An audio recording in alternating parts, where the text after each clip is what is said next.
प्रधानमंत्री जी, हम सब आपका मंच पर स्वागत करते हैं। मंच पर मौजूद हिमाचल प्रदेश के राज्यपाल श्री राजेंद्र विश्वनाथ अर्लेकर जी, हिमाचल प्रदेश के मुख्यमंत्री श्री जयराम ठाकुर जी, केंद्रीय सूचना एवं प्रसारण और खेल एवं युवा मामलों के मंत्री श्री अनुराग सिंह ठाकुर जी, हिमाचल प्रदेश सरकार के शहरी विकास मंत्री श्री सुरेश भारद्वाज और शिमला से लोकसभा के सांसद एवं प्रदेश बीजेपी अध्यक्ष श्री सुरेश कुमार कश्यप जी का भी हम स्वागत करते हैं। आप सभी की गरिमामयी उपस्थिति इस कार्यक्रम की शोभा बढ़ा रही है। माननीय प्रधानमंत्री जी, आपका देवभूमि हिमाचल प्रदेश से बहुत लंबा नाता रहा है और माननीय आपकी आज की यह यात्रा इस जुड़ाव को और ज्यादा मजबूत कर रही है।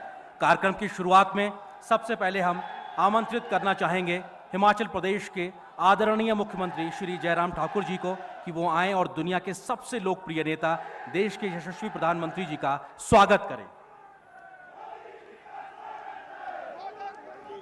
और हिमाचल की पहचान के तहत यहाँ पे स्वागत होता हुआ अतिथि देवो भव की परंपरा को आगे बढ़ाते हुए माननीय प्रधानमंत्री जी का हिमाचल की पहचान, यहाँ की शॉल और टोपी से स्वागत किया जा रहा है।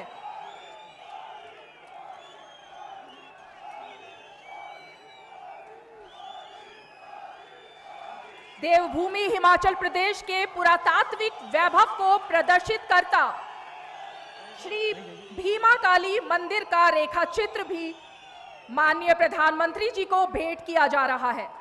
आप सभी को ये जानकर हार्दिक प्रसन्नता होगी कि ये रेखा चित्र शिमला स्थित कॉलेज ऑफ फाइन आर्ट्स के बच्चों द्वारा बनाया गया है। तो प्रधानमंत्री जी की गरिमा में वो उपस्थिति हम सबके बीच में मौजूद है। अब कार्यक्रम को आगे बढ़ाते हैं। माननीय प्रधानमंत्री जी, आपके मार्गदर्शन में सरकार की जिन कल्याणकारी योजनाओं को हिमाचल प्रदेश में डबल इंजन की सरकार के माध्यम से जिस तेजी से जमीन पर उतारा गया है, उसकी अमिट छाप आज पूरे हिमाचल प्रदेश में साफ तौर पर देखी जा सकती है। प्रधानमंत्री जी आपके इसी जन कल्याणकारी सपने को हिमाचल प्रदेश में पूरा कर रहे हैं यहाँ के लोकप्रिय मुख्यमंत्री श्री जयराम ठाकुर जी। अब हम हिमाचल प्रदेश के लोकप्रिय मुख्यमंत्री जी से निवेदन करते हैं कि वो आए और प्रधानमंत्री जी का पूरे राज्य के लोगों की ओर से औपचारिक रूप से स्वागत करें। माननीय मुख्यमंत्री जी।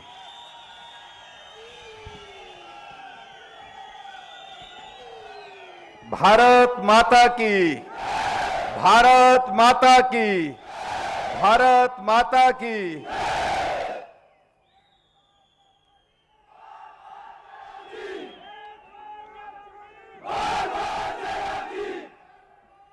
आज इस बहुत ही ऐतिहासिक पल पर गरीब कल्याण सम्मेलन के इस कार्यक्रम में देवभूमि हिमाचल प्रदेश के शिमला के इस ऐतिहासिक रिज के मैदान में हम सबको अपना आशीर्वाद देने के लिए पहुंचे हमारे देश के यशस्वी प्रधानमंत्री और हम सबके प्रेरणा स्रोत आदरणीय श्री नरेंद्र भाई मोदी जी, हिमाचल प्रदेश के माननीय राज्यपाल महोदय श्री राजेंद्र विश्वनाथ अर्लेकर जी, केंद्रीय युवा सेवाएं एवं खेल तथा सूचना एवं प्रसारण मंत्री आदरणीय श्री अनुराग ठाकुर जी, वर्चुअल माध्यम से हमारे साथ जुड़े सभी प्रदेशों के माननीय मुख्यमंत्रीगण, मंत्रीगण, सांसदगण, शिमला के हमारे लोकप्रिय विधायक और शहरी विकास मंत्री आदरणीय श्री सुरेश भारद्वाज जी, शिमला के लोकप्रिय सांसद और भारतीय जनता पार्टी के हमारे हिमाचल प्रदेश के सम्माननीय अध्यक्ष आदरणीय श्री सुरेश कश्यप जी, यहां उपस्थित सभी भाइयों बहनों और पत्रकार मित्रों, मैं आज के इस ऐतिहासिक कार्यक्रम में आदरणीय नरेंद्र भाई मोदी जी का इस देवभूमि हिमाचल प्रदेश में हार्दिक अभिनंदन करता हूं, स्वागत करता हूं।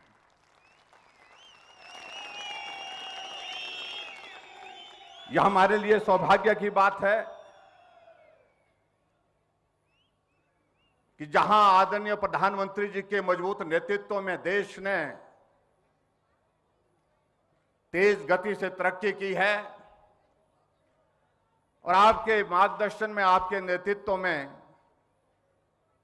भारत ने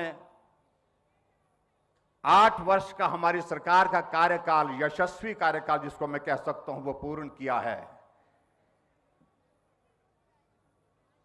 जिसके लिए मैं हिमाचल प्रदेश के सभी भाई बहनों की ओर से आपको बहुत बहुत बधाई देता हूं। और देवभूमि हिमाचल प्रदेश में आज के इस कार्यक्रम में विशेष तौर से यहां आगमन पर आपका हार्दिक अभिनंदन करता हूं, आपका धन्यवाद करता हूं।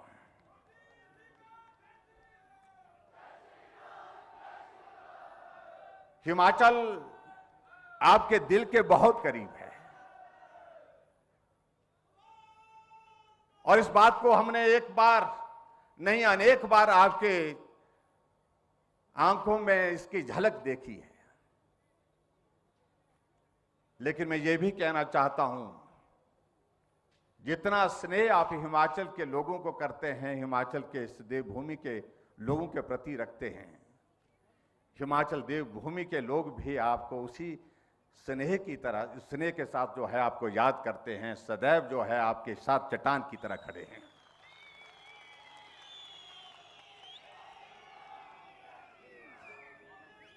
बहुत लंबे समय तक आपका हिमाचल प्रदेश में संगठन की दृष्टि से काम करने का जो कार्यकाल रहा है,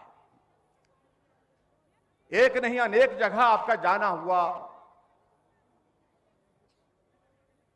और कितने सारे लोगों को आप आज भी नाम से जानते हैं।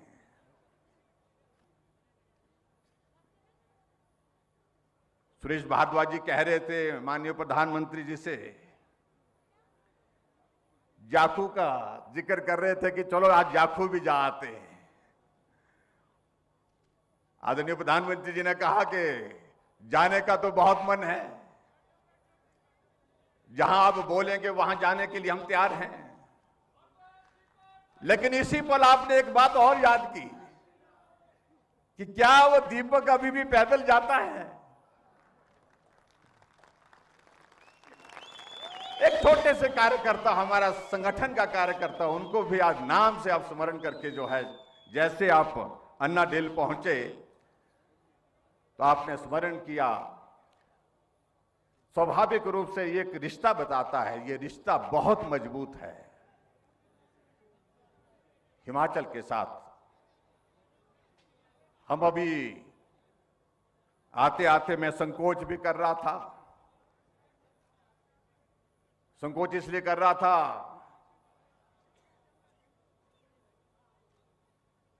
कि शिमला का ही हम यहां तक का ये सफर, अन्नाडेल से यहां रिज के मैदान तक का,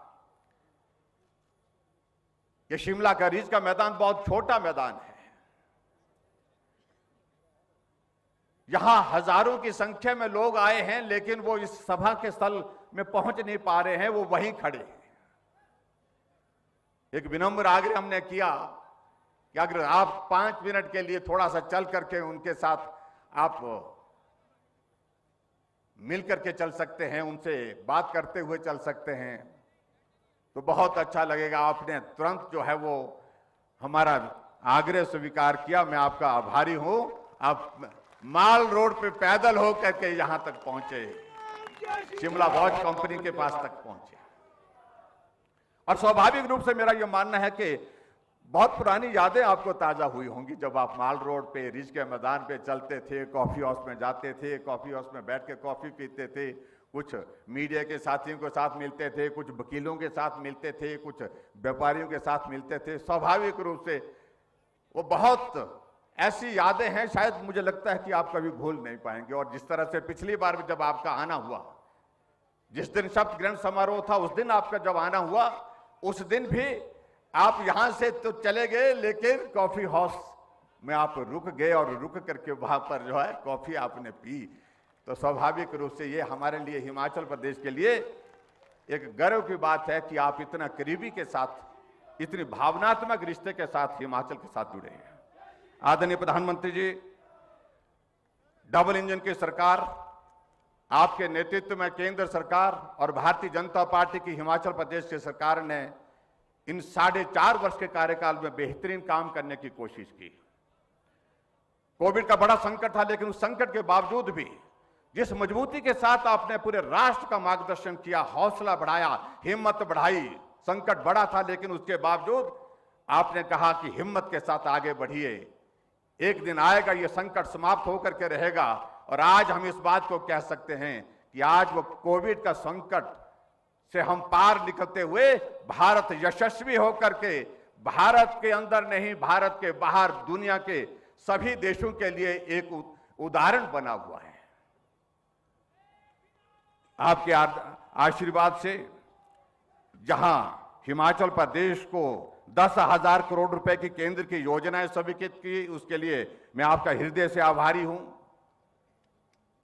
विशेष राज्य का दर्जा,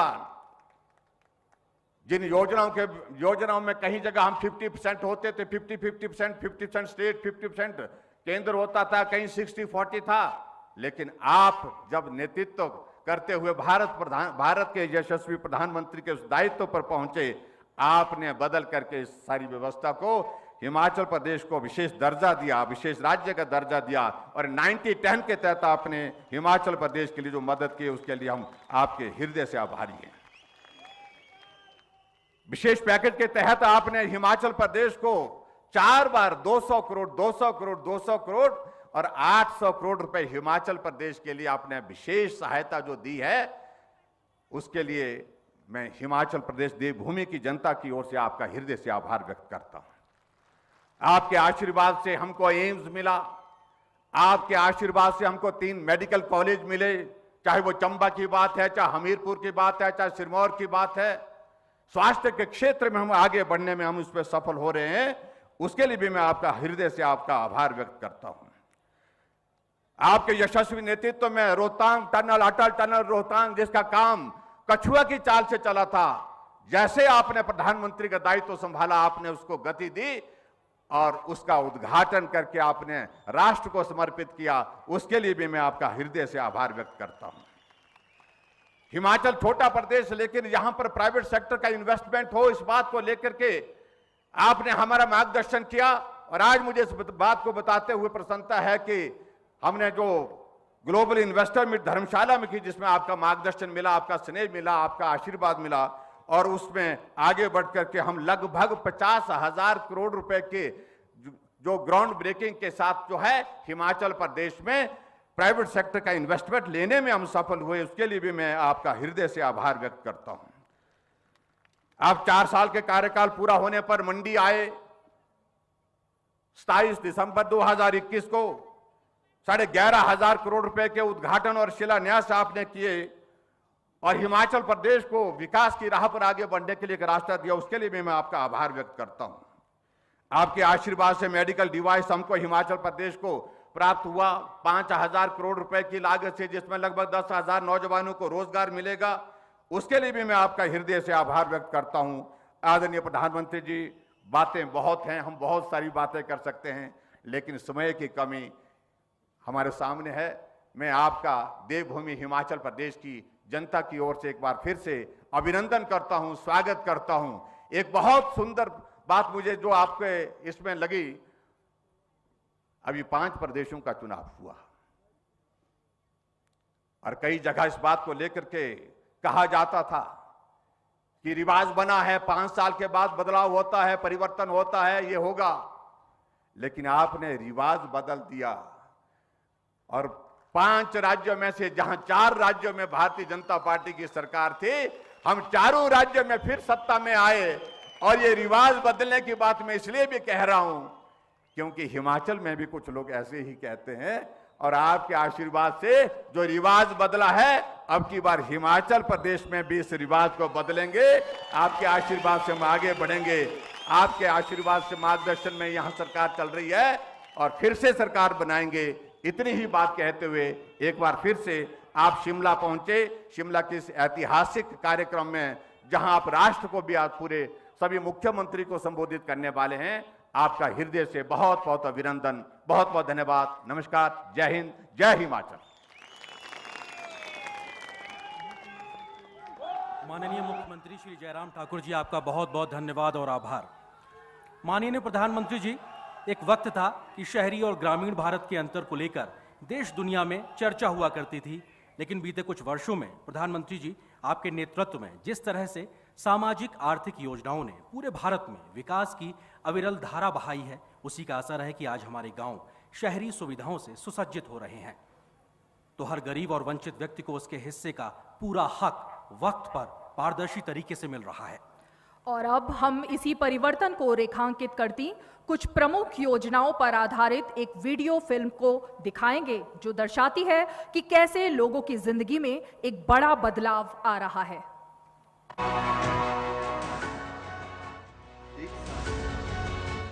एक समय था जब छत की कमी से जूझते परिवार धूप बारिश सहन करने के लिए मजबूर थे। पानी के लिए महिलाओं का संघर्ष और लंबी कतारें किसी से छिपी नहीं थी। साल 2014 मैं पहली बार केंद्रीय सत्ता की कमान संभाली नरेंद्र दामोदर दास मोदी ने देश में शुरू हुआ नए अवसर, नए इंफ्रा का नया दौर। हम तोड़ रहे हैं जंजीरें, हम बदल रहे हैं तस्वीरें। छत का सपना संजोए लोगों को मिले प्रधानमंत्री आवास योजना के मकान और मिला गरिमापूर्ण जीवन जीने का अवसर। पहले हम कच्चे मकान में रहते थे, नलिये वाले में, और पानी बहुत टपकता था और मकान भी नहीं था, और अब हमको प्रधानमंत्री आवास योजना मकान मिला।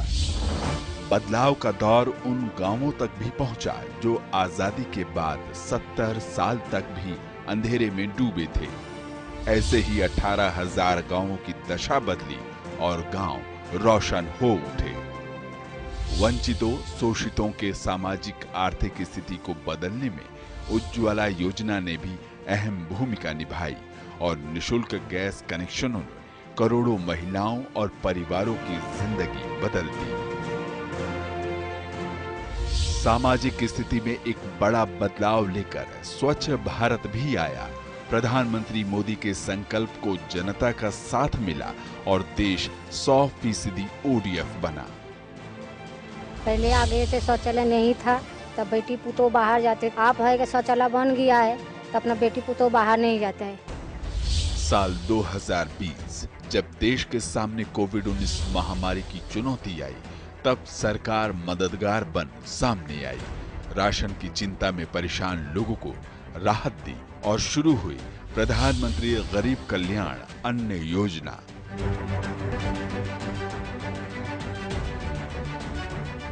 उसी दौरान one nation one ration card को भी लागू किया गया, जिसके बाद राशन कार्ड धारी देश के किसी भी सार्वजनिक वितरण प्रणाली की दुकान से राशन ले सकता है। महामारी के दौरान आर्थिक चुनौतियों को देखते हुए सरकार ने ठेला, रेहड़ी पटरी वालों के लिए प्रधानमंत्री स्वनिधि योजना का शुभारंभ किया। इस योजना में 10,000 का ऋण दिया जाता है। बैंक और नगर निगम के प्रयासों के द्वारा सर मुझे आसानी से 10,000 का ऋण उपलब्ध हो गया। सर मैं वो 10,000 का ऋण चुका चुकी हूँ, मुझे 20,000 का भी ऋण प्राप्त हो गया है। सर प्रधानमंत्री मोदी के नेतृत्व वाली सरकार ने सामाजिक सुरक्षा का दायरा बढ़ाते हुए किसानों, श्रमिकों के लिए जहां मानधन पेंशन योजना की शुरुआत की, तो सभी के लिए अटल पेंशन योजना की भी। साथ ही किसान सम्मान निधि के तहत सरकार देश के किसानों को सालाना 6,000 रुपए की सम्मान राशि दे रही है। इसके अलावा प्रधानमंत्री स्वामित्व योजना के जरिए संपत्ति विवाद को कम करने और ग्रामीण इलाकों में मालिकाना हक सौंपे जाने की एक बड़ी पहल भी हुई। आर्थिक सामाजिक विकास की कड़ी में एक और महत्वपूर्ण योजना जल जीवन मिशन देश में शुरू हुई। पानी की कमी से जूझते इलाकों तक पाइप के जरिए शुद्ध पेयजल पहुंचा और करोड़ों परिवारों के जीवन स्तर पे आमूलचूल सुधार हुआ। जल जीवन मिशन की तरफ से घर घर टोटियां लग गई हैं, अब कोई दिक्कत नहीं। जरूरत कुपोषण के कुचक्र को तोड़ने की भी थी। सरकार ने चुनौती का समाधान करने के लिए साल 2017 में मातृ वंदना योजना और साल 2018 में राष्ट्रीय पोषण अभियान की शुरुआत की। सरकार ने स्वास्थ्य सुविधाओं को विस्तार देते हुए आयुष्मान भारत जैसी महत्वाकांक्षी योजना भी शुरू की। योजना से 10 करोड़ से अधिक परिवारों को मिली सालाना 5 लाख रुपए के मुफ्त इलाज की निश्चिंतता। अब एक और जहां गरीबों का इलाज आसानी से हो पा रहा है, वहीं जन औषधि केंद्रों ने मरीजों तक सस्ती दवाएं पहुंचाने में बड़ी भूमिका निभाई है। मेरी दवाइयाँ जो है 5,000 की आती थी और अब मेरी दवाएं 1,500 की आती हैं। मोदी जी, मैंने ईश्वर को तो नहीं देखा, लेकिन मैंने आपको ईश्वर के रूप में देखा है। आपको बहुत बहुत धन्यवाद। रोजगार और उद्यम को बढ़ावा देने के लिए चलाई जा रही मुद्रा योजना ने देश में 35 करोड़ लोगों के सपनों को उड़ान दी है। बीते 8 साल में प्रधानमंत्री मोदी की सरकार के प्रयासों का ही नतीजा है कि अब गरीब, किसान, मजदूर, दलित, पिछड़ा और शोषित वर्ग को सम्मान और स्वाभिमान मिला है। करोड़ों लोगों को 4 लाख रुपया तक के दुर्घटना और जीवन बीमा की सुविधा मिली। करोड़ों भारतीयों को 60 वर्ष की आयु के बाद एक निश्चित पेंशन की व्यवस्था मिली। अपना पक्का घर, टॉयलेट, गैस कनेक्शन, बिजली कनेक्शन, पानी का कनेक्शन, बैंक में खाता, ऐसी सुविधाओं के लिए तो गरीब सरकारी दफ्तरों के चक्कर काट काट करके उनकी जिंदगी पूरी हो जाती, वो हार जाते थे। हमारी सरकार ने इन सारी परिस्थितियों को बदला। मेरा सपना है सैचुरेशन, 100% लक्ष्य को तरफ हमें आगे बढ़े। मोदी सरकार ने कल्याणकारी योजनाओं की दिशा में कई मंजिलें तय की हैं, लेकिन लक्ष्य 100% का है। सेवा, सुशासन और गरीब कल्याण का मंत्र लिए सरकार लगातार देश की विकास यात्रा को और तेज गति दे रही है। नई ऊर्जा, नए लक्ष्यों के साथ प्रधानमंत्री मोदी का संकल्प 130 करोड़ लोगों के सपनों का नया भारत बनाने का है।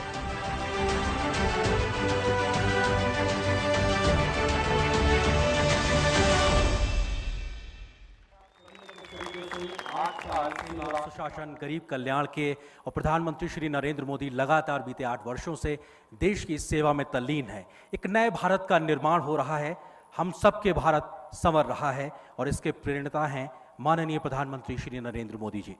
माननीय प्रधानमंत्री जी, आज़ादी के दशकों बाद तक देश की योजनाओं को बनाने में आम लोगों की भागीदारी ना के बराबर होती थी, लेकिन प्रधानमंत्री जी, आपने जब से देश का नेतृत्व संभाला है, उसके बाद से हमेशा आपका प्रयास रहा है कि लोगों से सीधा संवाद स्थापित करके और उनकी आकांक्षाओं के अनुरूप योजनाओं को आकार दिया जाए। सरकार और समाज का ये जुड़ाव एक नए परिवर्तन की इबारत लिख रहा है।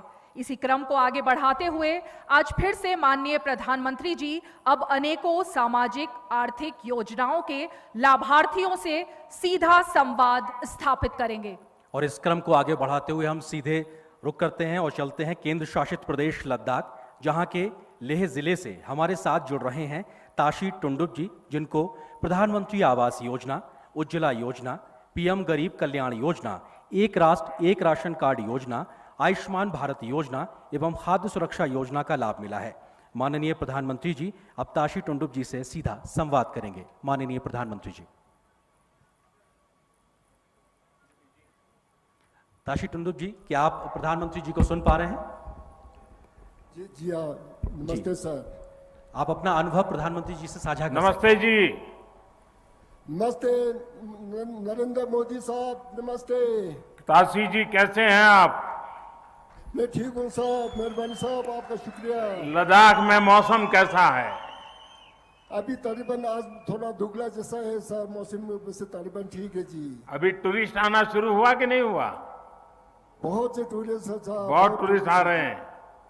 जी जी। अच्छा ताशी जी बताइए अपने विषय में, और आपको भारत सरकार की किन योजनाओं का लाभ मिला? हमें बहुत मिला सर, आपके मेहरबानी से, आपके गवर्नमेंट की मेहरबानी से शुक्रिया अदा करता हूँ। हमको जन जीवन मिशन से हमको मिला है PMYG का स्कीम से हमको घर बनाने का मौका मिला। आपका बहुत बहुत शुक्रिया जी। पहले जिस मकान में रहते थे और अब खुद का मकान मिला है, तो क्या फर्क महसूस कर रहे हैं? जी पहले हमारे पास रूम होती थी, लेकिन बहुत कच्चा रूम होती थी, तो उसमें हमको बैठने का बहुत सहूलियत ठीक से नहीं होता था, क्योंकि बर्फ के टाइम पर, बारिश के टाइम पर शौचालय भी सही नहीं होती थी, हमारे पास आंगन भी नहीं होती, तो बहुत तकलीफ होता था। अभी आपके मेहरबानी से हमें पैसा मिला, तो हमको स्कीम के हिसाब से हमको पैसा मिला, हमको अपना पक्का घर मिला, बहुत मिला, अच्छा मिला, शौचालय भी बनाया, अटैच बाथरूम मिला, आंगन मिला, बहुत मैं खुशी हूँ, बहुत अच्छे हूँ सर। ताशी जी, आपने तो सेना में रह करके ये मातृभूमि की रक्षा के लिए अपनी जवानी खपा दी, और आज भी आपके दिल में उतनी ही भक्ति, उतना ही प्यार बना पड़ा है, और हम लोगों का कर्तव्य बनता है कि आप जैसे देश के होनहार नागरिकों के लिए जो भी कर सकते हैं करने का प्रयास करना चाहिए। ताशी जी, योजनाओं को प्राप्त करने में आपको कोई दिक्कतें आई क्या? सरलता से प्राप्त कर पाए आप? मेरे को कुछ दिक्कत नहीं आया जी। मेरे को जो आपका स्कीम का हमें पे ये पता चला कि आपका टीवी चैनल में पता चला, उसके बाद तुरंत मुझे आपका गवर्नमेंट डिपार्टमेंट जो म्युनिसिपल कम्युनिटी है उनका टीम आके हमारा मोहल्ले में आके हमें गाइडलाइन दिया कि ऐसे है, ऐसे मिलेंगे, ऐसे करेंगे, आपको कर सकता है। तो फिर हमने बोला, आपको उन लोगों ने ये बोला कि आपके पास ज़मीन है या कुछ है क्या? पैसा तो आपके पास नहीं होंगे वो नहीं बताएंगे, ज़मीन है, कागज़ है क्या? बोला। फिर उन्होंने हमको गवर्नमेंट में आके हमारे पास आया, ज़मीन देखा, नाप तोल किया, जो भी कर दिया। फिर उन्होंने बोला आपको जो मिल जाए, हम ये शुरुआत नहीं देंगे कि मिल सकता है कि आपको ऑफिस में आके आप में हम फॉर्म देंगे, सिलेक्शन हो गया तो, ना सेलेक्ट हो तो आपको सेलेक्ट नहीं होंगे, होगा तो आपको पैसा मिल जाएंगे कहा था। ताशी जी, मैं आपका बहुत बहुत आभारी हूं जो भावना आपने व्यक्त की, और शुक्रिया सर। देशवासी दूर सुदूर लद्दाख से ताशी जी को सुन रहे हैं, और मैं आज हिमाचल में शिमला में आपसे बात कर रहा हूं, मेरे लिए बड़ी खुशी की बात है। Thank you sir. Tashi ji नमस्कार। बहुत बहुत धन्यवाद माननीय प्रधानमंत्री जी। और अब हम रुख करते हैं बिहार के बांका जिले का, जहां से हमारे साथ जुड़ रही हैं ललिता देवी जी। आपको प्रधानमंत्री आवास योजना ग्रामीण, स्वच्छ भारत मिशन ग्रामीण, जल जीवन मिशन, प्रधानमंत्री उज्ज्वला योजना का लाभ मिला है। अब हम माननीय प्रधानमंत्री जी से निवेदन करेंगे कि वो ललिता देवी जी से इन योजनाओं को लेकर उनके अनुभव साझा करें। ललिता देवी जी प्रणाम। प्रणाम सर। ललिता जी बताइए अपने विषय में। पतिना विजय दास, घर पसिया, पंचायत डुमरिया, प्रखंड बेलहर, जिला बांका। अच्छा ललिता जी, आपको सरकार की किन योजनाओं का लाभ मिला है?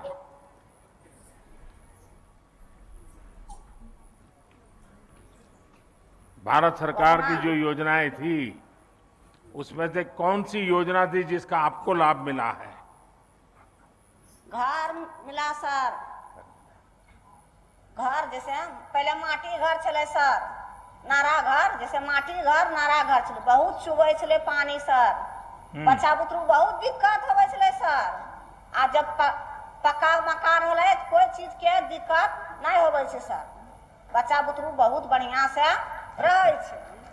आ पहले बहुत दिक्कत होवे छे। आ सब शौचालय बना लिए सर, जैसे लटा ले बाहर दे छलिए, शरम लगे छले सर, अब शरम नहीं लगे छे। सब बच्चा बुतरू मिली के के घर शौचालय करे छिए।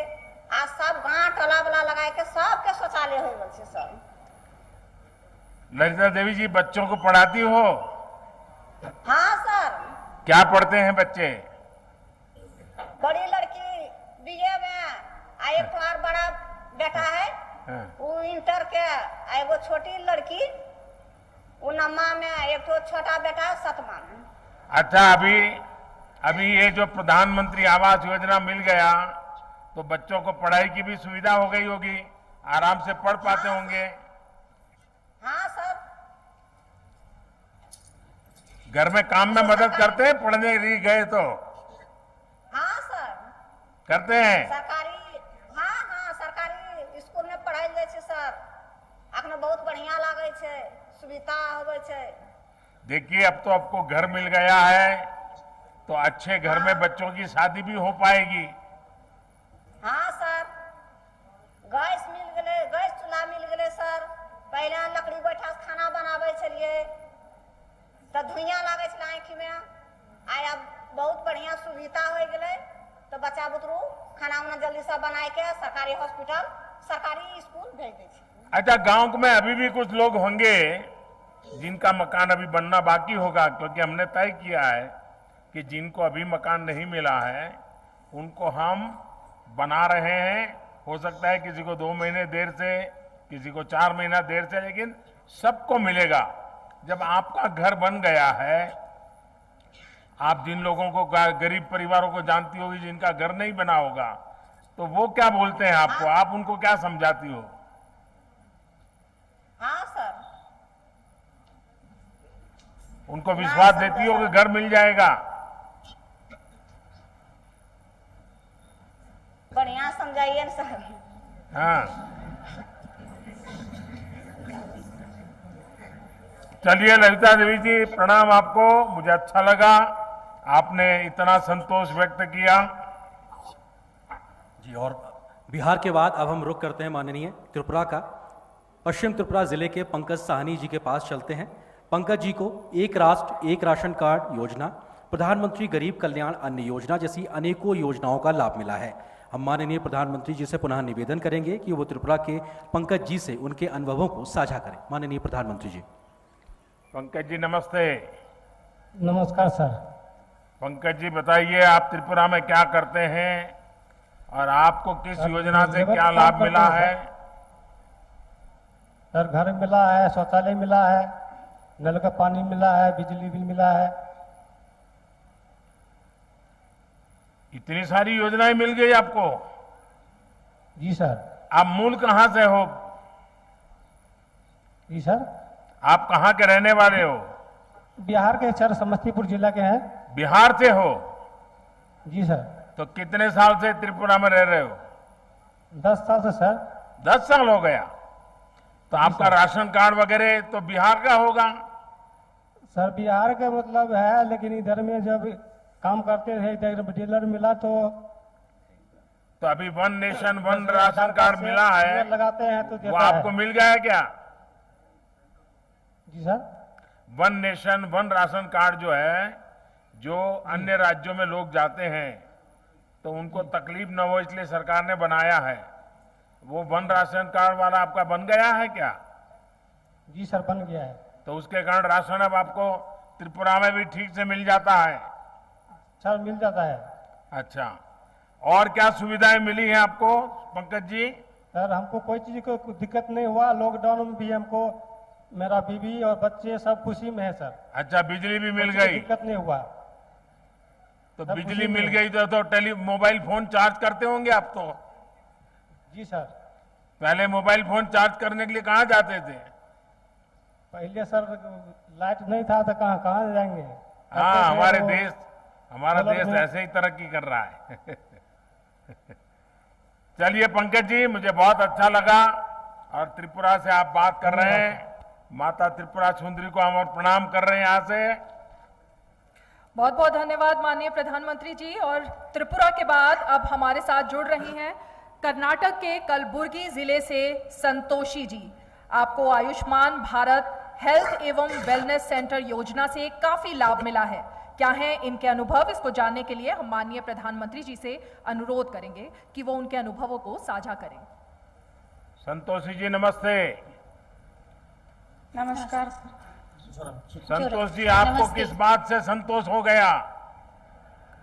ಸಂತೋಷಿ ಅವರೇ, ನಿಮಗೆ ಯಾವ ವಿಷಯಕ್ಕಾಗಿ ಸಂತೋಷವಾಗಿದೆ? ನಮಗೆ ಸರ್ ಜೊತೆ ಸುವರ್ಣ ಅವಕಾಶ ನಮಗೆ ಮಾತಾಡೋದು ಸಿಕ್ಕಿದಂತೆ ಅವರಿಗೆ ಧನ್ಯವಾದ ಹೇಳ್ತೀನಿ ಸರ್ ನಾನು। आदरणीय सर, आपसे बात करने का ये अवसर मिला है, इसलिए मैं अपने आप को भाग्यशाली मानती हूँ।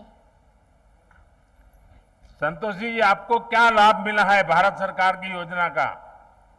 ಸಂತೋಷಿ ಅವರೇ, ನಿಮಗೆ ಯಾವ ಅನುಕೂಲವನ್ನು ಆಗಿದೆ ಈ ವ್ಯವಸ್ಥೆಯಿಂದ? ನಮ್ಮ ಸರ್ ನಮ್ಮ ತಾಯಿಯರಿಗೆ ಅವರಿಗೆ BP ಶುಗರ್ ಇತ್ತು ಸರ್, BP ಶುಗರ್ಲಿಂದ ನಮ್ಗೆ ಹೊರಗೆ ಪ್ರೈವೇಟ್ ತೋರಿಸ್ಕೊತೀವಿ ಸರ್ ಪೈಲೆ।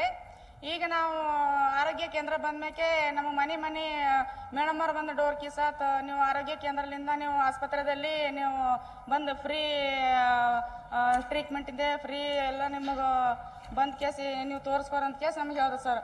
ಹಾಗಾಗಿ ನಾವು ಇದು ಫ್ರೀಯಲ್ಲಿಂದ ನಮ್ಮ ತಾಯಿಯವರಿಗೆ ಆಸ್ಪತ್ರೆಗೆ ಕರ್ಕೊಂಡು ಹೋಗಿ ನಮ್ಮ ತಾಯಿಯವ್ರಿಗೆ BP ಶುಗರ್ ಟೆಸ್ಟ್ ಮಾಡಿದ್ರು ಸರ್, ಆಮೇಲೆ ಗುಳಿಗೆ ಕೊಟ್ಟರು ಸರ್। ಹಾಗಾಗಿ ನಮಗೆ ಭಾರತ ಸರ್ಕಾರದಿಂದ ಏನದಾರ ನಮಗಿದು ಯೋಜನೆ ಬಂದು ನಮಗೆ ಭಾಳ ಸಂತೋಷ ಆಗ್ಯದ್ರಿ। ಹಾಗಾಗಿ ಇದರಿಂದ ನಮಗೆ ಇನ್ನೂ ಭೀ ನಮ್ಮ ತಾಯಿಯವ್ರಿಗೆ ಆರೋಗ್ಯವಲ್ಲಿಂದ ಕಾಪಾಡ್ರೆ ಈಗ ಮುಂದೆ ಭೀ ಇನ್ನೂ ಭೀ ಹಿಂಗೆ ಇರ್ಲಂತ ನಮ್ಮ ಸಂತೋಷದಿಂದ ಕಾಪಾಡ್ತೀನಿ, ಹಿಂಗೆ ಇರ್ಬೇಕಂತ ಕೇಸಿ ನಂದು ಒಂದು ಇದರಲ್ಲಿಂದ ನಾನು ಕೇಳ್ಕೊತೀನಿ ಸರ್।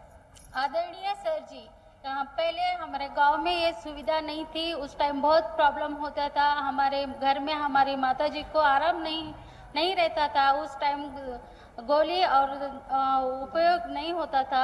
जब से हेल्थ एंड वेलनेस सेंटर हमारे यहाँ हुआ है हमारे गांव में, और हमारी माता जी को और हमारे सभी गांव वालों को बहुत उपयोग हो रहा है, और हमारे घर तक हमारे लोगों को चेकअप कराया जा रहा है और गोली दवा फ्री में दिया जा रहा है। इससे हमारी बहुत अच्छी तरह से देखभाल हो रहा है और हमारी माताजी भी अभी स्वस्थ है।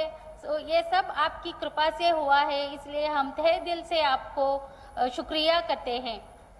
संतोषी जी, आप इतने बढ़िया तरीके से अपनी बात बता रही थी, आप बोल रही थी तो कन्नड़ा में, लेकिन मैं फील कर रहा था कि आपके मन को कितना संतोष है और आपके परिवार को जो लाभ मिला है और पूरे गांव के लिए आपके मन में जो भाव है वो भी आप व्यक्त कर रही हो।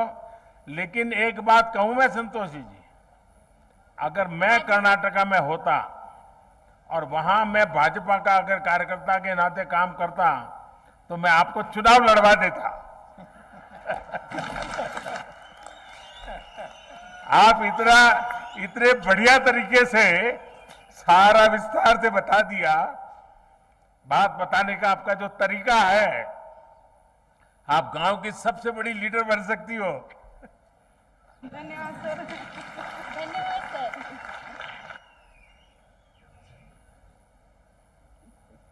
जी बहुत बहुत धन्यवाद प्रधानमंत्री जी, और निश्चित तौर से ये आपका सहज संवाद ही है कि जो किसी भी आम जनमानस को आपके साथ खुद से जुड़ा हुआ महसूस कराता है। कर्नाटक के बाद अब हम चलते हैं गुजरात के मेहसाणा जिले, जहां से अरविंद कुमार सोमाभाई पटेल जी हमारे साथ जुड़ रहे हैं। अरविंद जी प्रधानमंत्री मुद्रा योजना के लाभार्थी हैं। हम एक बार फिर से माननीय प्रधानमंत्री जी से अनुरोध करेंगे कि वो अरविंद जी से उनके अनुभवों को साझा करें। माननीय प्रधानमंत्री जी। अरविंद भाई नमस्ते। नमस्कार। केम जो सर जी, मैं अपने मेहसाणा जिले अपने वतन के माननीय यशस्वी प्रधानमंत्री नरेंद्र मोदी से सीधी बात कर रहा हूं, इसे मैं हृदयपूर्वक खूब प्रसन्न हूं। अरविंद जी अपने विषय में बताइए, क्या कर रहे हो, क्या योजना का लाभ मिला है आपको? हमारा व्यवसाय मंडप डेकोरेशन का है। हमने PM मुद्रा लोन लिया हुआ है। इससे हम पहले छोटा सा धंधा करते थे। जब हम PM मुद्रा से हमको लोन मिला तो हमें हमारा धंधा बढ़ाया। हम पहले 8 लोगों को रोजी देते थे, अब 12 लोगों को रोजी देते हैं। और जो लोग हमारे पे काम करते हैं इसको भी हम डिजिटल पेमेंट करते हैं। हम भी डिजिटल पेमेंट यूज करते हैं। हमारा घर का कोई भी पेमेंट हो, लाइट बिल हो, टेलीफोन बिल हो, गैस हो, कोई पण प्रकार का रिचार्ज हो, हम डिजिटल पे ही करते हैं। PM मुद्रा में कितना आपको पैसा मिला? 7,20,000। 7 लाख रुपया। और उससे आपने ये आपका जो मंडप वगैरह बनाने का काम था उसको आगे बढ़ाया। उसका जो सजावट का सामान था उसको हमने बढ़ाया। और कहाँ कहाँ पर आप काम करते हैं? अकेले महसाना में करते हो कि और भी आगे पीछे सब गांव में जाते हो? हमारा काम महसाना और हमारे आजू बाजू के गांव में भी है। तो लोग रोजगार के लिए आपके यहाँ पसंद करते हैं काम करने के लिए आने के लिए? क्योंकि मंडप का काम तो बड़ा तेजी से करना पड़ता है। हाँ, तेजी से और तेजी से खोलना पड़ता है, एक साथ फिर वो सर्कस की तरह उठा करके जाना पड़ता है। हाँ, जाना पड़ता है। तो ये और इससे सिवाय बैंक को लोन समय पे वापस कर रहे हो आप? हाँ,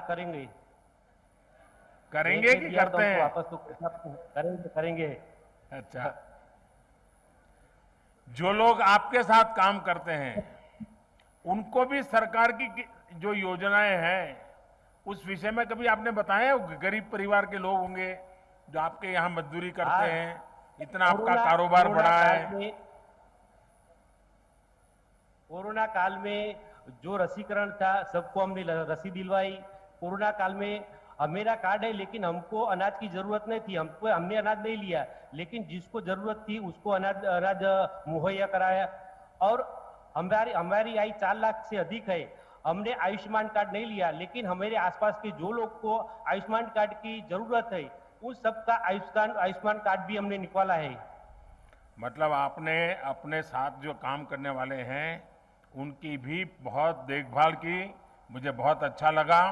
मेरी अरविंद भाई आपको और प्रधानमंत्री मुद्रा योजना का लाभ लेकर के अपना व्यवसाय, अपना कारोबार जो सेल्फ स्वरोजगार की दिशा में काम करना चाहते हैं उसमें आपने एक बड़ा प्रेरणा का काम किया है।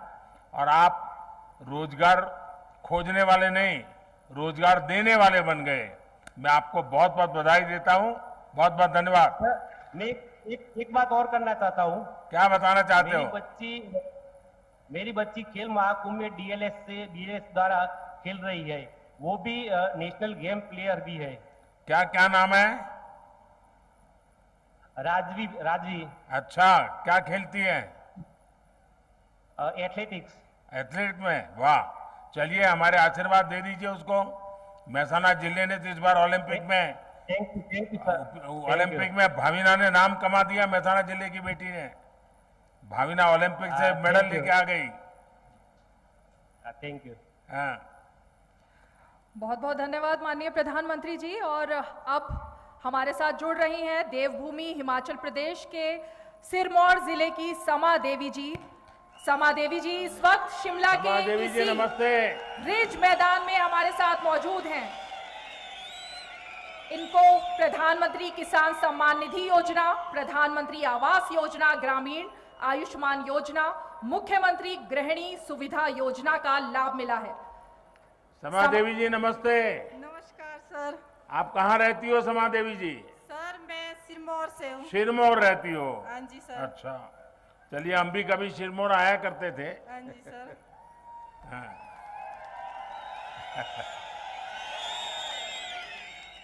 अच्छा रमा देवी जी बताइए हमें।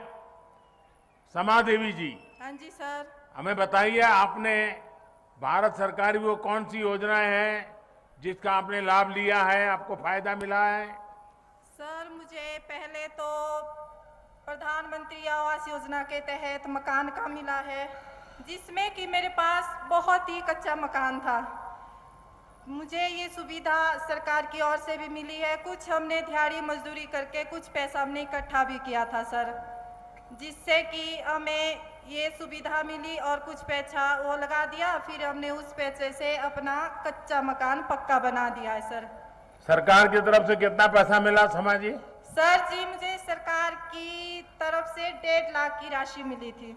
अच्छा, कोई दिक्कत तो नहीं हुई पैसा पाने में? नहीं सर, कोई दिक्कत नहीं हुई। अच्छा। हाँ जी सर। और मकान आपको जैसा चाहिए था वैसा बना दिया? हाँ जी सर। अभी मकान अच्छा बना दिया तो मेहमान भी बहुत आते होंगे? हाँ जी सर, मेहमान भी आते हैं। तो फिर नया नया खाना पकाना पड़ता होगा? हाँ जी सर। तो फिर खर्चा बढ़ गया होगा अब तो। कोई बात नहीं सर, ये तो आप लोगों की, आपके सरकार की और आपकी बहुत बहुत आभार व्यक्त करती हूँ मैं। अच्छा समाजी, आप खेती करती हैं? हाँ जी सर, मैं खेती बाड़ी भी करती हूँ, छोटे से अपनी खेती बाड़ी भी है। तो खेती बाड़ी में क्या पकाती हो? सर अभी तो लहसुन चला हुआ है, फिर उसके बाद बीन हो गया, मटर हो गए, मटर भी हम लेट लगाते हैं, अभी तो मक्की और आलू। हाँ जी। अच्छा। हाँ जी सर। तो आपको पीएम किसान सम्मान निधि का पैसा मिलता है? हाँ जी सर, मुझे पीएम सरकार किसान निधि का पैसा भी मिलता है, जो कि मुझे 2-2 हजार करके साल के 6,000 मिलते हैं सर। अच्छा। हाँ जी सर, इसका भी मैं आपसे बहुत बहुत धन्यवाद करना चाहती हूँ, आपसे भी पीएम मोदी जी और सरकार से भी। समाज जी, आपको बहुत बहुत नमस्कार। आपने बहुत अच्छे ढंग से बताया, मैं आपका आभारी हूँ। धन्यवाद जी। धन्यवाद। बहुत बहुत धन्यवाद माननीय प्रधानमंत्री जी। और आपका ये सहज संवाद ही है जो किसी भी भारतवासी को आपके साथ जुड़ा हुआ महसूस कराने के लिए काफ़ी होता है। ये महज कुछ लोगों के साथ माननीय आपका ये संवाद था, लेकिन आज के इस ऐतिहासिक कार्यक्रम में देश भर के लगभग 1500 जगहों से लाखों लाखों लोग इस कार्यक्रम का हिस्सा हैं और जुड़े हुए हैं। माननीय प्रधानमंत्री जी, आपकी प्राथमिकता में हमेशा से देश के अन्नदाता यानी हमारे किसान शामिल रहे हैं और बीते वर्षों में आपने किसानों की आय को दोगुना करने से लेकर उनके आत्मसम्मान को बढ़ाने में जो प्रयास किए हैं, उसको लेकर देश के किसान आपके आभारी हैं। प्रधानमंत्री किसान सम्मान निधि योजना के माध्यम से आपने अन्नदाताओं के खातों में सालाना 6,000 रुपए देने का जो भागीरथ प्रयास किया है, उसका फायदा देश के करोड़ों करोड़ों किसानों को मिल रहा है। प्रधानमंत्री जी, इस योजना के माध्यम से अब तक 1,82,000 करोड़ रुपए से ज्यादा की राशि हमारे अन्नदाता प्राप्त कर चुके हैं। इस क्रम में पीएम किसान सम्मान निधि की 11वीं किश्त के रूप में आज फिर से माननीय प्रधानमंत्री जी के द्वारा देश के किसानों के खातों में 21,000 करोड़ रुपए सीधे ट्रांसफर होंगे। हम अब माननीय प्रधानमंत्री जी से विनम्र निवेदन करेंगे कि वो कृपया बटन दबाकर प्रधानमंत्री किसान सम्मान निधि की 11वीं किश्त किसानों के खातों तक पहुंचाने की कृपया करें।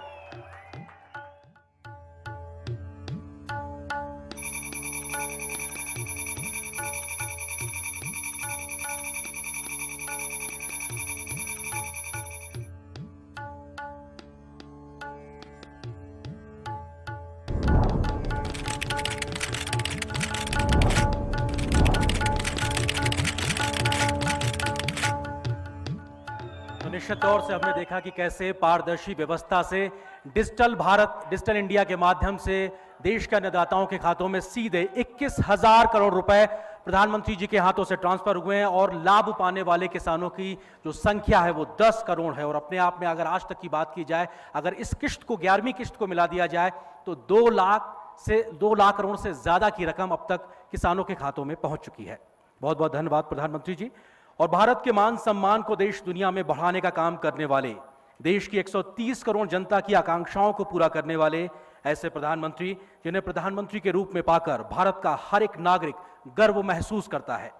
अब हम बेहद विनम्रता के साथ आमंत्रित करना चाहते हैं दुनिया के सबसे लोकप्रिय नेता और नए भारत के शिल्पकार माननीय प्रधानमंत्री श्री नरेंद्र मोदी जी को कि वो कृपया आए और हमें अपने आशीर्वचनों से अनुग्रहित करें। माननीय प्रधानमंत्री जी।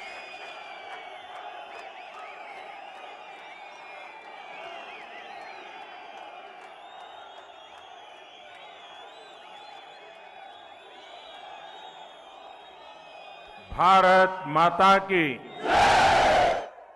भारत माता की।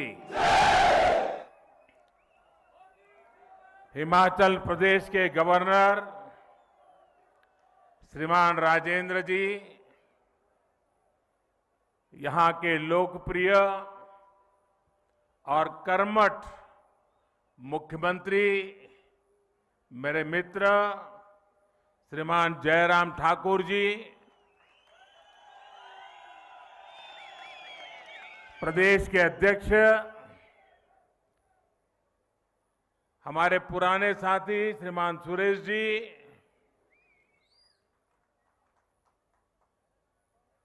केंद्र के मंत्रिपरिषद के मेरे साथियों, सांसदगण, विधायकगण, हिमाचल के सभी जनप्रतिनिधिगण, आज मेरे जीवन में एक विशेष दिवस भी है और उस विशेष दिवस पर इस देवभूमि को प्रणाम करने का मौका मिले, इससे बड़ा जीवन का सौभाग्य क्या हो सकता है। आप इतनी बड़ी तादाद में हमें आशीर्वाद देने के लिए आए, मैं आपका बहुत बहुत आभार व्यक्त करता हूं। अभी देश के करोड़ों करोड़ किसानों को उनके खाते में पीएम किसान सम्मान निधि का पैसा ट्रांसफर हो गया, पैसा उनको मिल भी गया और आज मुझे शिमला की धरती से देश के 10 करोड़ से भी ज्यादा किसानों के खाते में पैसे पहुंचाने का सौभाग्य मिला है। वे किसान भी शिमला को याद करेंगे, हिमाचल को याद करेंगे, इस देवभूमि को याद करेंगे। मैं इन सभी किसान भाइयों बहनों को भी हृदय से बहुत बहुत बधाई देता हूं, अनेक अनेक शुभकामनाएं देता हूं। साथियों, ये कार्यक्रम शिमला में है, लेकिन एक प्रकार से ये कार्यक्रम आज पूरे हिंदुस्तान का है। हमारे यहां चर्चा चल रही थी कि सरकार के 8 साल होने पर कैसा कार्यक्रम किया जाए, कौन सा कार्यक्रम किया जाए। तो हमारे नड्डा जी जो हिमाचल के ही हैं, हमारे जयराम जी, उनकी तरफ से एक सुझाव आया और दोनों सुझाव मुझे बहुत अच्छे लगे। ये 8 वर्ष के निमित्त कल मुझे कोरोना काल में जिन बच्चों ने अपने माता और पिता दोनों खो दिए, ऐसे बच्चों का जिम्मा संभालने का अवसर कल मुझे मिला। देश के उन हजारों बच्चों का देखभाल का निर्णय सरकार ने किया और कल उनको मैंने कुछ पैसे भी भेज दिए चेक डिजिटली। 8 साल की पूर्ति में ऐसा कार्यक्रम होना मन को बहुत सुकून देता है, आनंद देता है। और फिर मेरे सामने सुझाव आया कि हम एक कार्यक्रम हिमाचल में करें, तो मैंने आंख बंद करके हाँ कह दिया, क्योंकि मेरे जीवन में हिमाचल का स्थान इतना बड़ा है और खुशी के पल अगर हिमाचल में आकर के बिताने का मौका मिले तो फिर तो बात ही क्या बनती है जी।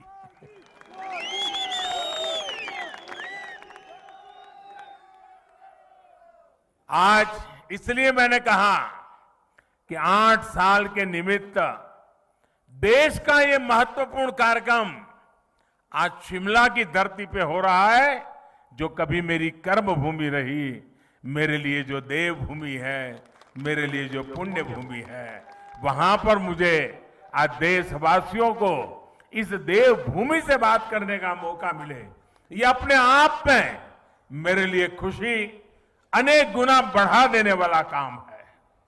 साथियों, 130 करोड़ भारतीयों के सेवक के तौर पर काम करने का मुझे आप सबने जो अवसर दिया, मुझे जो सौभाग्य मिला, सभी भारतीयों का जो विश्वास मुझे मिला है, अगर आज मैं कुछ कर पाता हूं, दिन रात दौड़ पाता हूं, तो ये मत सोचिए कि ये मोदी करता है, ये मत सोचिए कि मोदी दौड़ता है, ये सब तो 130 करोड़ देशवासियों की कृपा से हो रहा है, आशीर्वाद से हो रहा है, उनकी बदौलत हो रहा है, उनकी ताकत से हो रहा है। परिवार के एक सदस्य के तौर पर मैंने कभी भी अपने आप को उस पद पर देखा नहीं, कल्पना भी नहीं की है और आज भी नहीं कर रहा हूं कि मैं कोई प्रधानमंत्री हूं। जब फाइल पर साइन करता हूं, एक जिम्मेवारी होती है, तब तो प्रधानमंत्री की दायित्व के रूप में मुझे काम करना होता है। लेकिन उसके बाद फाइल जैसी चली जाती है, मैं प्रधानमंत्री नहीं रहता हूं, मैं सिर्फ और सिर्फ 130 करोड़ देशवासियों के परिवार का सदस्य बन जाता हूं। आप ही के परिवार के सदस्य के रूप में, एक प्रधान सेवक के रूप में जहां भी रहता हूं काम करता रहता हूं और आगे भी एक परिवार के सदस्य के नाते परिवार की आशा आकांक्षाओं से जुड़ना, 130 करोड़ देशवासियों का परिवार, यही सब कुछ है मेरी जिंदगी में।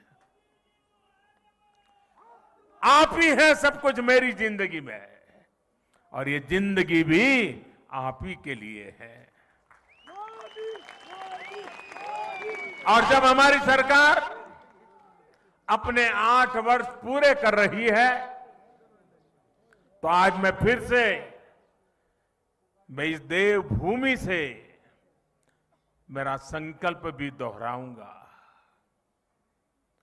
क्योंकि संकल्प को बार बार स्मरण करते रहना चाहिए। संकल्प की कभी विस्मृति नहीं होनी चाहिए। और मेरा संकल्प था, आज है, आगे भी रहेगा।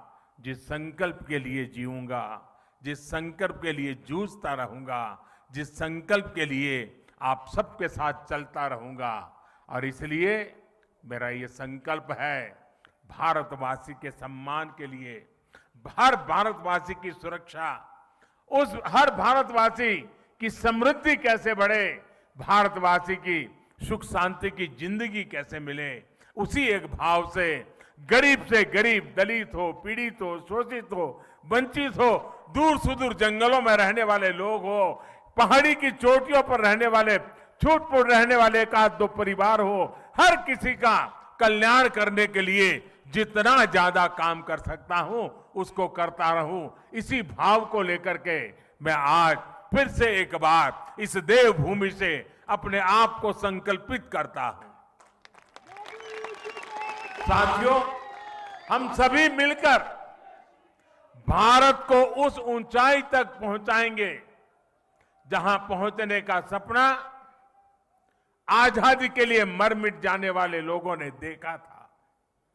आजादी के इस अमृत महोत्सव में भारत के बहुत उज्जवल भविष्य के विश्वास के साथ भारत की युवा शक्ति, भारत की नारी शक्ति, उस पर पूरा भरोसा रखते हुए मैं आज आपके बीच आया हूं।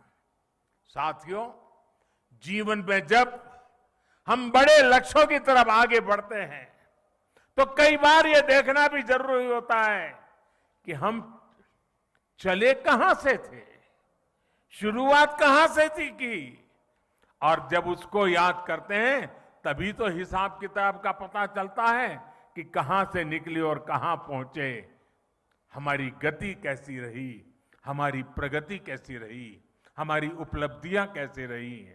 हम अगर 2014 से पहले के दिनों को याद करें, उन दिनों को भूलना मत साथियों, तब जाकर के ही आज के दिवसों का मूल्य समझ आएगा। आज की परिस्थितियों को देखें, पता चलेगा। साथियों, देश ने बहुत लंबा सफर तय किया है। 2014 से पहले अखबार की सुर्खियों भरी रहती थी, हेडलाइन बनी रहती थी, टीवी के पर चर्चा होती रहती थी। बात क्या होती थी? बात होती थी लूट और खसोट की बात होती थी। बात होती थी भ्रष्टाचार की, बात होती थी घोटालों की, बात होती थी भाई भतीजेवाद की, बात होती थी अफसरशाही की, बात होती थी अटकी लटकी फटकी योजनाओं की। लेकिन वक्त बदल चुका। आज चर्चा होती है सरकारी योजनाओं से मिलने वाले लाभ की। सिरसा से कोई समा देवी, सिरमौर से हमारी कोई समा देवी कह देती है कि मुझे ये लाभ मिल गया। आखिरी घर तक पहुंचने का प्रयास होता है। गरीबों के हक का पैसा सीधा उनके खाते में पहुंचने की बात होती है। आज चर्चा होती है दुनिया में भारत के स्टार्टअप की, आज चर्चा होती है, वर्ल्ड बैंक भी चर्चा करता है भारत के ईज ऑफ डूइंग बिजनेस की। आज हिंदुस्तान के निर्दोष नागरिक चर्चा करती है अपराधियों पर नकेल कसने की हमारी ताकत की, भ्रष्टाचार के खिलाफ जीरो टॉलरेंस के साथ आगे बढ़ने की। 2014 से पहले की सरकार ने भ्रष्टाचार को सिस्टम का जरूरी हिस्सा मान लिया था। तब की सरकार भ्रष्टाचार से लड़ने की बजाय उसके आगे घुटने टेक चुकी थी। तब देश देख रहा था कि योजनाओं का पैसा जरूरतमंद तक पहुंचने के पहले ही लूट जाता है। लेकिन आज चर्चा जनधन खातों से मिलने वाले फायदों की हो रही है। जनधन, आधार और मोबाइल से बनी त्रिशक्ति की हो रही है। पहले रसोई में धुआं सहने की मजबूरी थी, आज उज्ज्वला योजना से सिलेंडर पाने की सहूलियत है। पहले खुले में शौच की बेबसी थी, आज घर में शौचालय बनवाकर सम्मान से जीने की आजादी है। पहले इलाज के लिए पैसे जुटाने की बेबसी थी, आज हर गरीब को आयुष्मान भारत का सहारा है।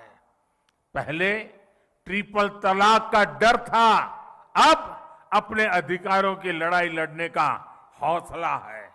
साथियों, 2014 से पहले देश की सुरक्षा को लेकर चिंता थी, आज सर्जिकल स्ट्राइक, एयर स्ट्राइक का गर्व है। हमारी सीमा पहले से ज्यादा सुरक्षित है। पहले देश का नॉर्थ ईस्ट अपने असंतुलित विकास से, भेदभाव से आहत था, दुखी था। आज हमारा नॉर्थ ईस्ट दिल से भी जुड़ा है और आधुनिक इंफ्रास्ट्रक्चर से भी जुड़ रहा है। सेवा, सुशासन और गरीबों के कल्याण के लिए बनी हमारी योजनाओं ने लोगों के लिए सरकार के मायने ही बदल दिए। अब सरकार माई बाप नहीं है, वो वक्त चला गया। अब सरकार सेवक है, सेवक, जनता जनार्दन की सेवक है।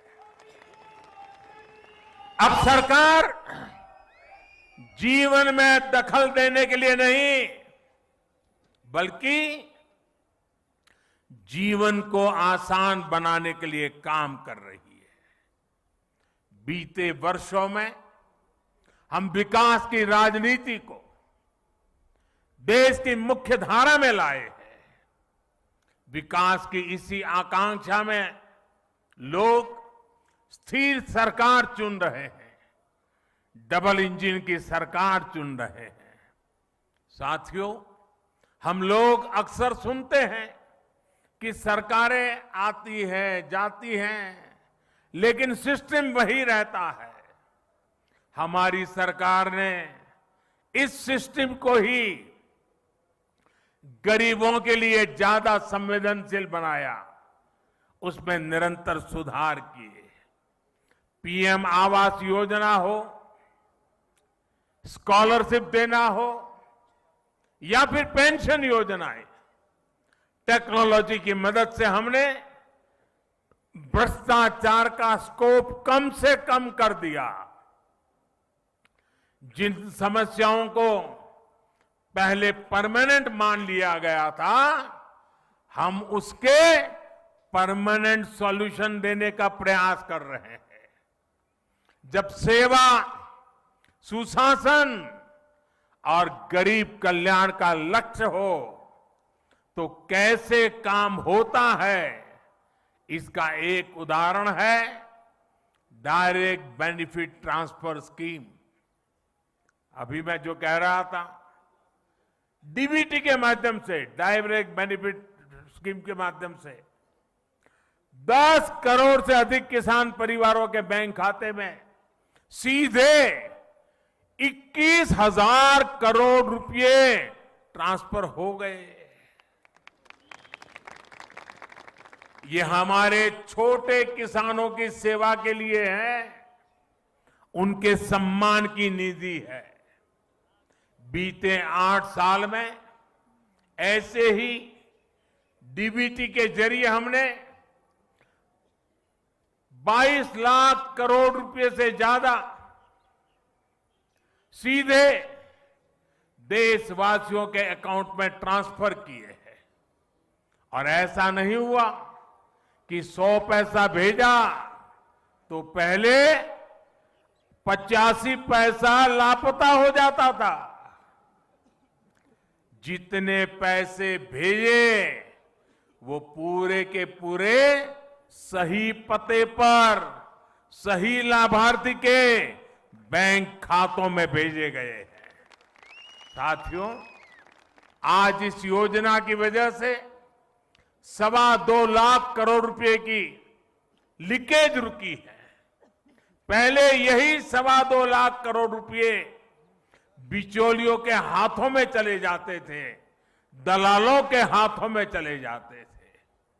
इसी डीबीटी की वजह से देश में सरकारी योजनाओं का गलत लाभ उठाने वाले 9 करोड़ से ज्यादा फर्जी नामों को हमने लिस्ट से हटाया है। आप सोचिए, फर्जी नाम कागजों में चढ़ाकर गैस सब्सिडी, बच्चों की पढ़ाई के लिए भेजी गई फीस, कुपोषण से मुक्ति के लिए भेजा गया पैसा, सब कुछ लूटने का देश में खुला खेल चल रहा था। ये क्या देश के गरीब के साथ अन्याय नहीं था? जो बच्चे उज्जवल भविष्य की आशा करते हैं, उन बच्चों के साथ अन्याय नहीं था? क्या ये पाप नहीं था? अगर कोरोना के समय यही 9 करोड़ फर्जी नाम कागजों में रहते तो क्या गरीब को सरकार के प्रयासों का लाभ मिल पाता क्या? साथियों, गरीब का जब रोजमर्रा का संघर्ष कम होता है, जब वो सशक्त होता है, तब वो अपनी गरीबी दूर करने के लिए नई ऊर्जा के साथ जुड़ जाता है। इसी सोच के साथ हमारी सरकार पहले दिन से गरीब को सशक्त करने में जुटी है। हमने उसके जीवन की एक एक चिंता को कम करने का प्रयास किया। आज देश के 3 करोड़ गरीबों के पास उनके पक्के और नए घर भी, जहां आज वो रहने लगे हैं। आज देश के 50 करोड़ से ज्यादा गरीबों के पास 5 लाख रुपए तक के मुफ्त इलाज की सुविधा है। आज देश के 25 करोड़ से अधिक गरीबों के पास 2-2 लाख रुपए का एक्सीडेंट इंश्योरेंस और टर्म इंश्योरेंस है, बीमा है। आज देश के लगभग 45 करोड़ गरीबों के पास जनधन बैंक खाता है। मैं आज बहुत गर्व से कह सकता हूं कि देश में शायद ही कोई ऐसा परिवार होगा जो सरकार की किसी न किसी योजना से जुड़ा न हो, योजना उसे लाभ न देती हो। हमने दूर सुदूर पहुंचकर लोगों को वैक्सीन लगाई है। देश करीब 200 करोड़ वैक्सीन डोज के रिकॉर्ड स्तर पर पहुंच रहा है। और मैं जयराम जी को बधाई दूंगा। कोरोना काल में जिस प्रकार से उनकी सरकार ने काम किया है और उन्होंने ये टूरिस्ट डेस्टिनेशन होने के कारण टूरिज्म के लिए तकलीफ न हो, इसलिए उन्होंने वैक्सीनेशन को इतना तेजी से चलाया। हिंदुस्तान में सबसे पहले वैक्सीनेशन का काम पूरा करने वालों में जयराम जी की सरकार अग्रिम पंक्ति में रही। साथियों, हमने गांव में रहने वाले 6 करोड़ परिवारों को साफ पानी के कनेक्शन से जोड़ा है, नल से जल। साथियों, हमने 35 करोड़ मुद्रा लोन देकर गांव और छोटे शहरों में करोड़ों युवाओं को स्वरोजगार का अवसर दिया है। मुद्रा लोन लेकर कोई टैक्सी चला रहा है, कोई टेलरिंग की दुकान खोल रहा है, कोई बिटिया अपना स्वयं का कारोबार शुरू कर रही है। रेडी ठेले पटरी पर काम करने वाले लगभग 45 लाख साथियों को भी पहली बार बैंकों से ऋण मिला है, अपने काम को बढ़ाने का रास्ता मिला है। और जो प्रधानमंत्री मुद्रा योजना है ना, मेरे लिए संतोष की बात है, उसमें 70% बैंक से पैसा प्राप्त करने वालों में 70% हमारी माताएं बहनें हैं जो एंटरप्रेन्योर बन करके आज लोगों को रोजगार दे रही है। साथियों, यहां हिमाचल प्रदेश के तो हर घर से शायद ही कोई परिवार ऐसा होगा जिस परिवार से कोई सैनिक न निकला हो। ये वीरों की भूमि है जी, ये वीर माताओं की भूमि है जो अपने गोद से वीरों को जन्म देती हैं, जो वीर मातृभूमि की रक्षा के लिए 24 घंटे अपने आप को खपाते रहते हैं। साथियों, ये जो सैनिकों की भूमि है, ये सैन्य परिवारों की भूमि है। यहां के लोग कभी भूल नहीं सकते कि पहले की सरकारों ने उनके साथ किस तरह का बर्ताव किया। 1 रैंक 1 पेंशन के नाम पर कैसे उन्हें धोखा दिया।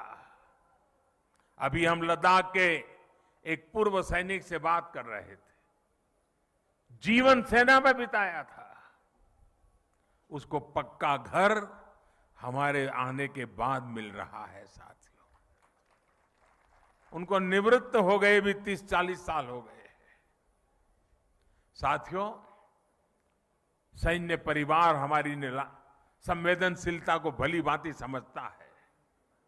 ये हमारी ही सरकार है जिसने 4 दशकों के इंतजार के बाद 1 रैंक 1 पेंशन को लागू किया। हमारे पूर्व सैनिकों को एरियर का पैसा दिया। इसका बहुत बड़ा लाभ हिमाचल के हर परिवार को हुआ है। साथियों, हमारे देश में दशकों तक वोट बैंक की राजनीति हुई है। अपना अपना वोट बैंक बनाने की राजनीति ने देश का बहुत नुकसान किया है। हम वोट बैंक बनाने के लिए नहीं, हम नए भारत को बनाने के लिए काम कर रहे हैं। जब देश राष्ट्र के नवनिर्माण का हो, जब लक्ष्य आत्मनिर्भर भारत का हो, जब इरादा 130 करोड़ देशवासियों की सेवा और उनका कल्याण करने का हो, तो वोट बैंक नहीं बनाए जाते, सभी देशवासियों का विश्वास जीता जाता है। इसलिए हम सबका साथ, सबका विकास, सबका विश्वास और सबका प्रयास की भावना से आगे बढ़ रहे हैं। सरकार की योजनाओं का लाभ सबको मिले, हर गरीब को मिले, कोई गरीब छूटे नहीं। अब यही सरकार की सोच है और इसी अप्रोच से हम काम कर रहे हैं। हमने 100% लाभ 100% लाभार्थी तक पहुंचाने का बीड़ा उठाया है। लाभार्थियों के सैचुरेशन का प्रण लिया है। 100% सशक्तिकरण यानी भेदभाव खत्म, सिफारिश खत्म, तुष्टीकरण खत्म। 100% सशक्तिकरण यानी हर गरीब को सरकारी योजनाओं का पूरा लाभ। मुझे ये जानकर अच्छा लगा कि जयराम जी के नेतृत्व में हिमाचल प्रदेश इस दिशा में बहुत अच्छा काम कर रहा है। हर घर जल योजना में भी हिमाचल 90% घरों को कवर कर चुका है। किन्नौर, लाहौल स्पीति, चंबा, हमीरपुर जैसे जिलों में तो 100% कवरेज हासिल की जा चुकी है। साथियों, मुझे याद है 2014 से पहले जब मैं आपके बीच आता था तो कहता था कि भारत दुनिया से आंख झुकाकर नहीं, आंख मिलाकर बात करेगा। आज भारत मजबूरी में दोस्ती का हाथ नहीं बढ़ाता है। और जब मजबूरी में दोस्ती का हाथ बढ़ाता है ना, तो ऐसे बढ़ाता है। बल्कि आज भारत मदद करने के लिए हाथ बढ़ाता है और हाथ ऐसे करके ले जाता है। कोरोना काल में भी हमने 150 से ज्यादा देशों को दवाइयां भेजी हैं, वैक्सीन भेजी है। और इसमें हिमाचल प्रदेश के फार्मा हब बद्दी की भी बड़ी भूमिका रही है। भारत ने सिद्ध किया है कि हमारे पास पोटेंशियल भी है और हम परफॉर्मर भी है। अंतर्राष्ट्रीय संस्थाएं भी मान रही हैं कि भारत में गरीबी कम हो रही है, लोगों के पास सुविधाएं बढ़ रही है। इसलिए अब भारत को सिर्फ अपने लोगों की आवश्यकताएं ही पूरी नहीं करनी है, बल्कि लोगों की जागी हुई आकांक्षाओं को भी हमें पूरा करना है। हमें 21वीं सदी के बुलंद भारत के लिए, आने वाली पीढ़ियों के उज्जवल भविष्य के लिए अपने आप को खपाना है। एक ऐसा भारत जिसकी पहचान अभाव नहीं बल्कि आधुनिकता हो। एक ऐसा भारत जिसमें लोकल मैन्युफैक्चरर लोकल डिमांड को भी पूरा करे और दुनिया के बाजारों में भी अपना सामान बेचे। एक ऐसा भारत जो आत्मनिर्भर हो, जो अपने लोकल के लिए वोकल हो, जिसे अपने स्थानीय उत्पादों पर गर्व हो। हमारे हिमाचल का तो हस्तशिल्प, यहां की वास्तुकला वैसे ही इतनी मशहूर है। चंबा का मेटल वर्क, सोलन की पाइन आर्ट, कांगड़ा की मिनिएचर पेंटिंग के लोग, और इसे देखकर टूरिस्ट लोग दीवाने हो जाते हैं। ऐसे उत्पाद देश के कोने कोने में पहुंचे, अंतर्राष्ट्रीय बाजारों की रौनक बढ़ाए, इसके लिए हम काम कर रहे हैं।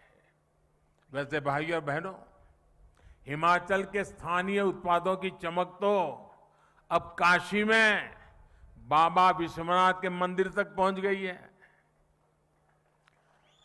कुल्लू में बनी हमारी माताओं बहनें बनाती हैं। कुल्लू में बनी पोहलें सर्दी के मौसम में काशी विश्वनाथ मंदिर के पुजारियों और सुरक्षा कर्मियों की मददगार बन रही है। बनारस का सांसद होने के नाते मैं इस उपहार के लिए हिमाचल प्रदेश के लोगों का विशेष आभार व्यक्त करता हूं। साथियों, बीते 8 वर्षों के प्रयासों के जो नतीजे मिले हैं, उनसे मैं बहुत विश्वास भरा हुआ हूं, आत्मविश्वास से भरा हुआ हूं।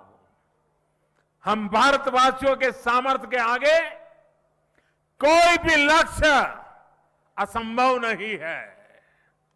आज भारत दुनिया की सबसे तेजी से बढ़ती अर्थव्यवस्थाओं में एक है। आज भारत में रिकॉर्ड विदेशी निवेश हो रहा है। आज भारत रिकॉर्ड एक्सपोर्ट कर रहा है। 8 साल पहले स्टार्टअप्स के मामले में हम कहीं नहीं थे। आज हम दुनिया के तीसरे बड़े स्टार्टअप इकोसिस्टम हैं, तीसरे बड़े। करीब करीब हर हफ्ते हजारों करोड़ रुपयों की कंपनी हमारे युवा तैयार कर रहे हैं।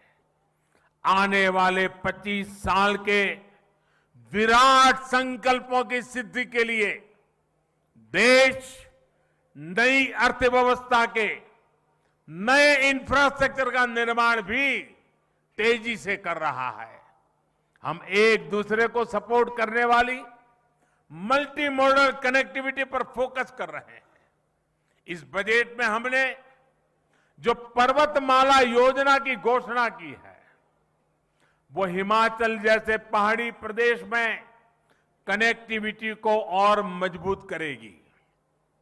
इतना ही नहीं, हमने वाइब्रेंट बॉर्डर विलेज, इसकी जो योजना बजट में रखी है, उसके कारण सीमा पर बसे हुए जो गांव है, ये गांव वाइब्रेंट बने, टूरिस्ट डेस्टिनेशन बने, एक्टिविटी के सेंटर बने।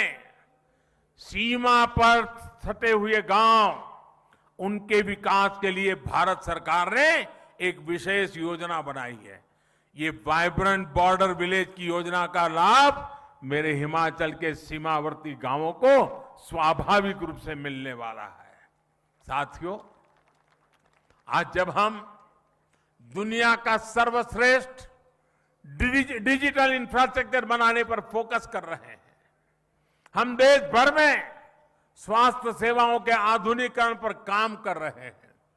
Ayushman Bharat health infrastructure mission के तहत जिला और ब्लॉक स्तर पर क्रिटिकल हेल्थ केयर सुविधाएं हम तैयार कर रहे हैं। हर जिले में एक मेडिकल कॉलेज हो, इस दिशा में काम चल रहा है। और इतना ही नहीं, गरीब मां का बेटा बेटी भी अब डॉक्टर बनने का सपना पूरा कर सकता है। पहले तो हाल यह था कि अगर उसको स्कूली शिक्षा अंग्रेजी में नहीं हुई तो डॉक्टर होने के सपने अधूरे रह जाते थे। अब हमने तय किया है, मेडिकल और टेक्निकल एजुकेशन हम मातृभाषा में करने को प्रमोट करेंगे, ताकि गरीब से गरीब का बच्चा, गांव का बच्चा भी डॉक्टर बन सके, और इसलिए उसे अंग्रेजी के गुलाम होने की जरूरत नहीं पड़ेगी। साथियों, देश में एम्स जैसे बेहतरीन संस्थानों का दायरा देश के दूर सुदूर के राज्यों तक बढ़ाया जा रहा है। बिलासपुर में बन रहा एम्स इसका एक प्रत्यक्ष प्रमाण है। अब हिमाचल वासियों को चंडीगढ़ या दिल्ली जाने की मजबूरी नहीं रहेगी। साथियों, ये सारे प्रयास हिमाचल प्रदेश के विकास को भी गति देने का काम कर रहे हैं। जब अर्थव्यवस्था मजबूत होती है, रोड कनेक्टिविटी, इंटरनेट कनेक्टिविटी बढ़ती है, स्वास्थ्य सेवाएं सुधरती हैं, तो ये टूरिज्म को भी बढ़ाता है। भारत अपने यहां जिस तरह ड्रोन की मैन्युफैक्चरिंग बढ़ा रहा है, ड्रोन का इस्तेमाल बढ़ा रहा है, उससे हमारे दूर दराज के जो क्षेत्र हैं, हिंदुस्तान के दूर दराज के जो भी इलाके हैं, चाहे पहाड़ी हो, जंगल के इलाके हो, जैसे हिमाचल के दूर दराज के इलाके हैं, वहां पर इस ड्रोन सेवाओं का बहुत बड़ा लाभ मिलने वाला है। भाइयों और बहनों, बीते 8 वर्षों में आजादी के 100वें वर्ष के लिए यानी 2047 के लिए मजबूत आधार तैयार हुआ है। इस अमृत काल में सिद्धियों के लिए एक ही मंत्र है, सबका प्रयास। सब जुड़े, सब जुटे और सब बढ़े, इसी भाव के साथ हमें काम करना है। कितनी सदियों के बाद और कितनी पीढ़ियों के बाद ये सौभाग्य हमें मिला है, हमारी आपकी पीढ़ी को मिला है। इसलिए आइए हम संकल्प लें, हम सबका प्रयास कि इस आवाहन में अपनी सक्रिय भागीदारी निभाएंगे, अपना हर कर्तव्य निभाएंगे। इसी विश्वास के साथ आज जो हिमाचल ने आशीर्वाद दिए हैं और देश के हर ब्लॉक में आज इस कार्यक्रम से लोग जुड़े हुए हैं। आज पूरा हिंदुस्तान शिमला से जुड़ा हुआ है, करोड़ों करोड़ों लोग आज जुड़े हुए हैं। और आज मैं आज शिमला की धरती से उन करोड़ों देशवासियों से बात कर रहा हूं।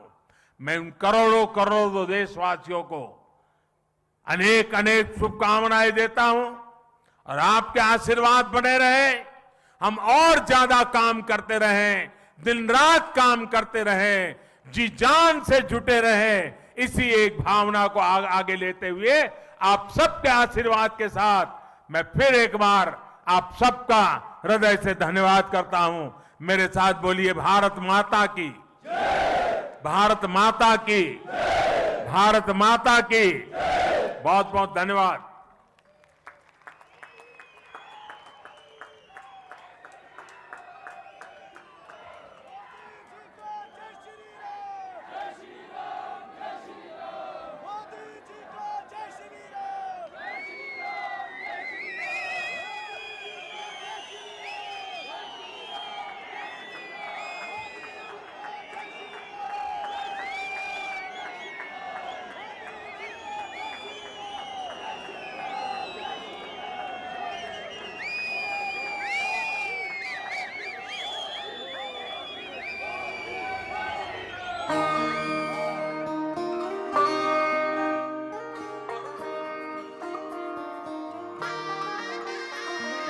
जन जन ने निर्णय लेकर भारत की